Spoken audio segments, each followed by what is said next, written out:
du riz, quelques bouillies, quelque chose que vous commencez à trafiquer pour l'enfant, pour que l'enfant commence à pouvoir manger. Et le but ici, c'est que nous puissions grandir. La première fois que j'ai eu un enfant, l'enfant a grandi dans mes mains. Mais tout au long de sa croissance, je n'ai pas remarqué comment l'enfant est en train de grandir. Personne ne voit comment l'enfant grandit. On se rend compte que, oh, l'enfant a grandi comme ça. Puisque quand on dort, Dieu élargit peut-être son bras, Dieu élargit peut-être ses pieds, Dieu élargit sa corpulence. Et le matin, quand on se réveille, chaque jour, on dit, oh, l'enfant a grandi, hein, l'enfant a grandi. Hein. Mais nous-mêmes, on ne voit pas comment il est en train de grandir. Comment Dieu écarte les jambes, etc., etc. Mais on se rend compte que l'enfant est en train de grandir.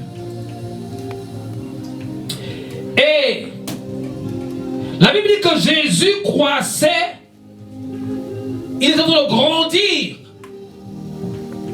Parce que le but d'un enfant de Dieu, c'est de grandir. Tu ne peux pas toujours rester nain, mais il faut que tu grandisses. Et c'est pourquoi nous allons lire dans la Bible, dans le livre de Luc, Hébreu, Hébreu chapitre 5, versets 11 à 14. Hébreu chapitre 5, verset 11 à 14, je vais lire. À partir du verset 11, on va commencer. Hébreu. Écoutez. Le verset 11 nous dit ceci. Nous avons beaucoup à dire là-dessus. Et des choses difficiles à expliquer. Parce que vous êtes devenus lents à comprendre. On a tellement de choses à dire.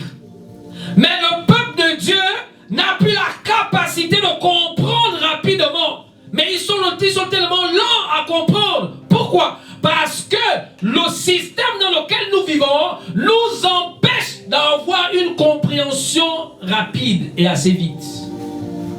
Les situations dans lesquelles je vis m'empêchent de comprendre.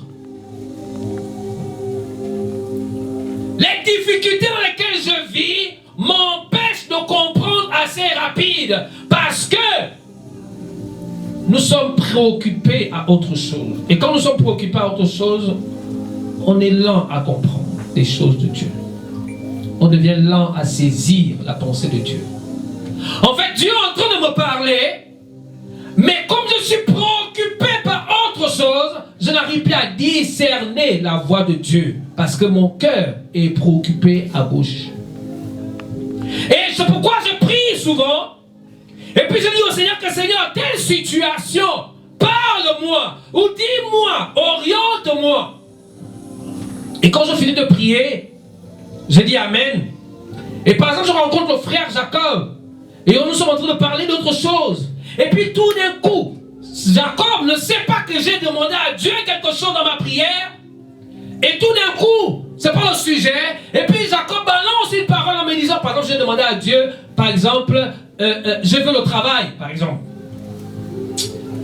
Et puis Jacob me dit, tiens, en fait, hier, on m'a annoncé une chose. On m'a dit que si demain tu pars à Créteil, là-bas ils sont en train de recruter les gens pour le travail. Alors qu'il ne sait pas ça. Et puis, pour moi, moi je vais voir ça comme si c'est pas à moi qui s'adresse. Alors que c'est Dieu qui est en train de me parler au travers de lui.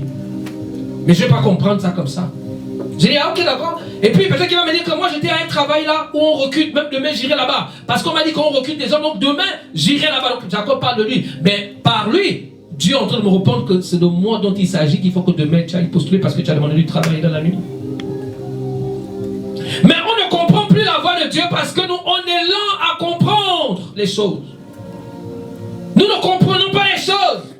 C'est pourquoi les enfants, vous pouvez dire à un enfant que laisse, c'est dangereux. L'enfant non, il continue.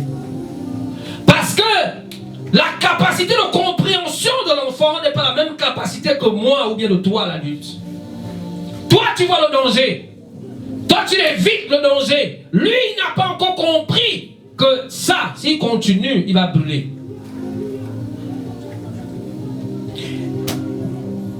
Nous avons beaucoup à dire là-dessus. C'est l'apôtre Paul qui parle. Et il dit ceci.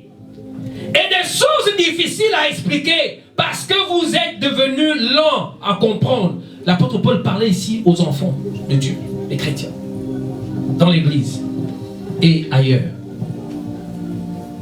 Au verset 12. Vous, en effet, qui depuis longtemps devriez être des maîtres, vous êtes en retard.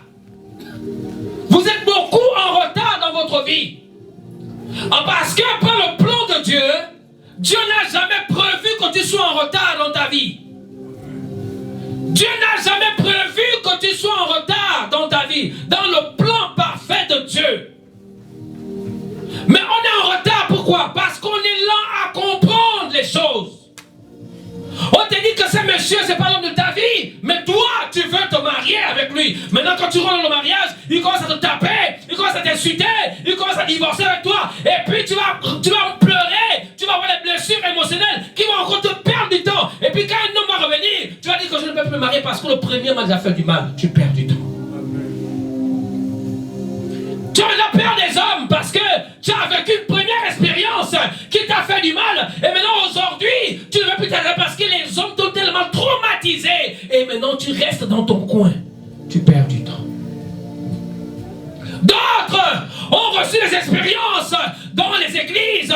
Par exemple, comme hier, je parlais avec une sœur. Elle m'a dit, c'est pourquoi je ne veux plus venir dans les églises. Je lui ai dit, tu as vu? Elle a décidé de rester chez elle. Parce que Dieu, c'est chez elle. Je dis, tu perds du temps. Parce qu'on est lent à comprendre les choses. Et on perd du temps. On est tellement en retard. Dieu me dit que mon fils, ma fille, je t'ai choisi. Il y a deux chemins. Écoute-moi. Dieu te dit qu'il y a deux chemins sur la face de la terre. Il y a le chemin du bien et il y a le chemin aussi du mal. Et puis Dieu te dit, je te conseille de prendre ce chemin-là. Le chemin du bien. Mais moi, je refuse de prendre le chemin du bien pour choisir le chemin du mal. Qu'est-ce que je fais? Je suis en train de perdre du temps. Parce que ce n'est pas le chemin que Dieu veut que j'emprunte. Parce que ce chemin va me faire perdre du temps. Bartimée était malade. Le paralytique à la piscine de Bethesda était malade. Et Dieu a dit, écoute, comme tu es malade, je te donne la solution pour être guéri rapidement. Et la solution c'est quoi? Il faut que tu sois rapide à comprendre. À comprendre que le premier ange qui va venir agiter dans la piscine, il faut que tu sois le premier à vite plonger pour recevoir la guérison. Mais lui, il a été lent à comprendre. Et puis quand l'ange venait agiter de l'eau, d'autres plus rapides que lui recevaient la guérison. Mais lui, il attendait de l'aide. Il attendait l'assistanat. Il attendait qu'on vienne lui secourir. Il attendait autre chose. Et il a perdu 38 ans. Donc il a perdu du temps.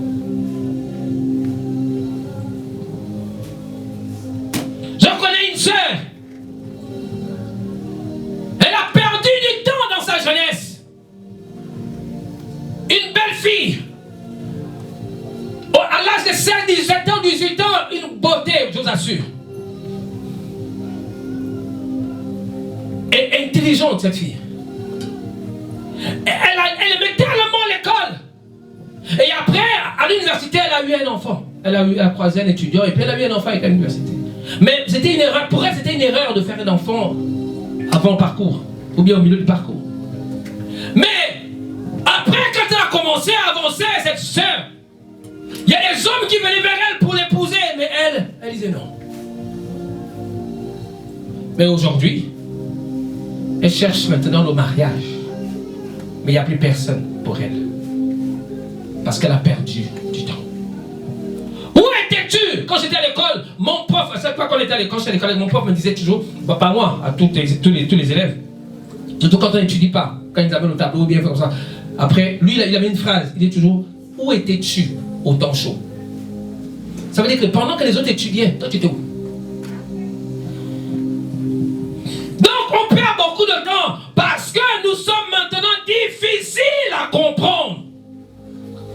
saisis plus la voix de Dieu. Dieu veut te dire que ça c'est mauvais, mais toi tu veux quand même essayer. Tu perds du temps. Dieu te dit qu'il n'était même pas là-bas. Toi tu veux quand même y aller. Tu perds du temps. Toutes les personnes qui ont perdu du temps dans leur vie, ils n'ont pas marché avec Dieu. Toutes les personnes qui ont eu du retard dans leur vie, ils n'ont pas voulu écouter Dieu. Toutes les personnes qui accusent un retard aujourd'hui, parce qu'ils ont voulu faire les choses d'eux-mêmes, selon leur compréhension, ou bien selon la vie des autres, ou bien selon la vie des uns.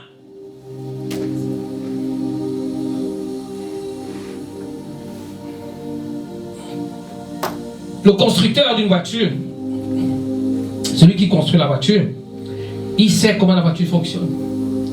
Et c'est pourquoi les voitures d'aujourd'hui, les voitures modernes d'aujourd'hui, quand tu roules un certain nombre de kilomètres, la voiture signale pour te dire que tu as besoin de révision. La voiture signale et te dit que tu as besoin de révision. Pour ne pas que tu aies des problèmes assez graves dans la voiture que tu vas endommager.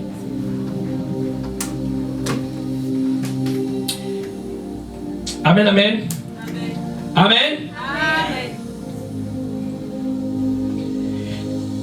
En effet, au verset 12, vous qui depuis longtemps devriez être des maîtres. Vous avez vu? Vous qui êtes depuis longtemps, vous devriez être quoi? Des maîtres.